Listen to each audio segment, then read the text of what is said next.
Good evening. Welcome to the Kenneth James Show. I am Kenneth James. A little background on me. First, I enlisted in the Air Force in 1991. When I got out of the Air Force in 93, I re-enlisted in the Kansas Army National Guard in 1995. Also in 1995, I became a reserve deputy sheriff for Sedgwick County, Kansas Sheriff's Department from 95 till about 2004. I left the National Guard in 2006 for the reserves, and I left the Sedgwick County Sheriff's Department reserves in 2004 for a paid part-time and full-time position. I left Kansas law enforcement and Kansas National Guard for the reserves in 06, and I became a firefighter in the Army. I attended Goodfield Air Force Base Fire Academy in San Angelo, Texas. I graduated and became certified as a DoD firefighter.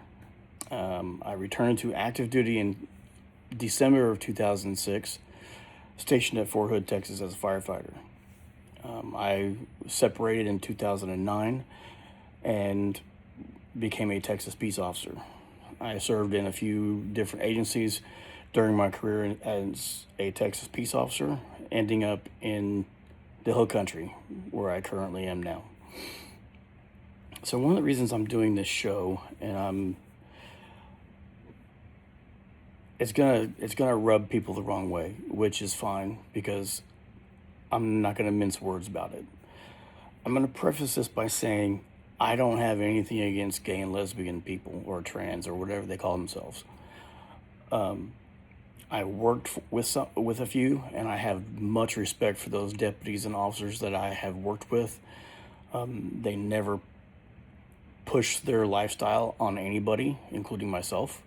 And actually, I worked for a chief who was lesbian, and she was one of the best chiefs that I've ever had. Her and her girlfriend were awesome. I considered them a friend. So this is not bashing that community at all. So one of our local Hill Country departments has started a LGBTQ liaison position or section in their police department. I have a problem with this because all it does is it caters to the people who try and shove it down our throats. Because most of the people who have this lifestyle really don't care about that sort of thing, in my opinion. I mean, they don't go around shoving it down people's throats, talking about it all the time.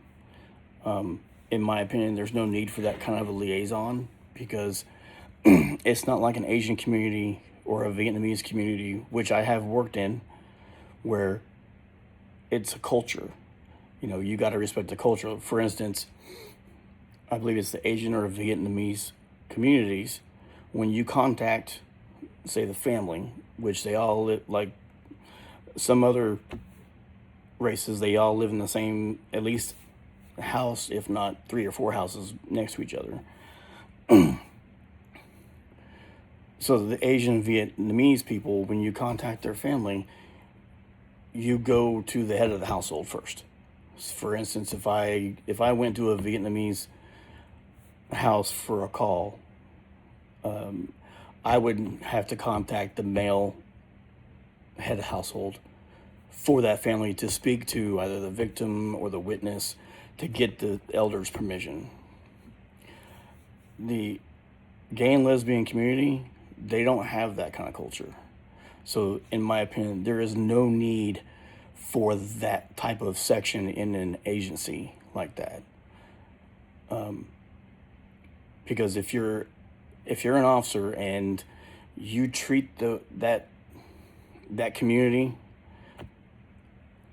a certain way because of their sexual orientation, then you're just wrong. we are held to a higher standard to where we treat everybody the same we come in contact with. It doesn't matter if you're black, white, red, green, purple, gay, lesbian, transgender, whatever. You treat them with respect all the time, 100%. If you come across a cultural community, like I said, Vietnamese, Asian, that type of thing, where you have to do certain things in order to talk to them, like go to the elder male who is the head of the household or head of that family to get their permission to talk to. The gay and lesbian trans community, that's not a culture. That's just a different lifestyle, in my opinion. And there's no need for that, because all you're doing is you're catering to a social construct and basically trying to be social media. You're conforming to the social narrative that's going on, where you have to bow down to these people. And like I said, I worked for a chief who, her and her girlfriend, they were awesome. I worked with deputies who were awesome. And I didn't care one way or the other what their sexual orientation was.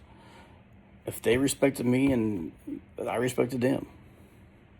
When I was on the job, if they backed me up, I backed them up.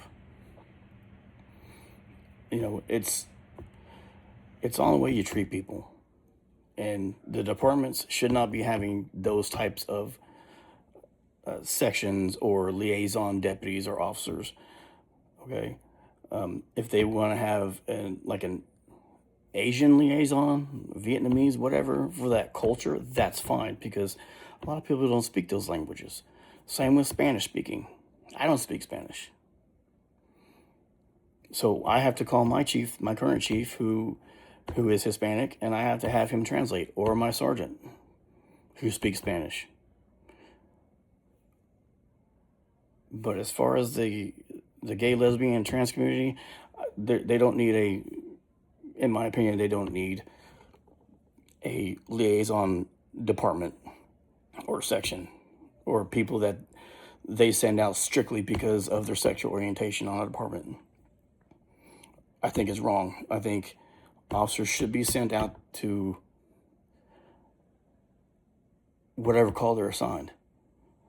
And if the people don't like it, if I show up to a scene and they're part of the gay, lesbian, trans community, and they don't want to talk to me, well, okay, fine.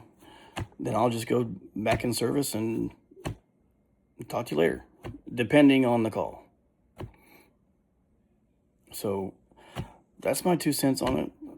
Like I said, I did this first show like this because I saw the advertisement for that agency.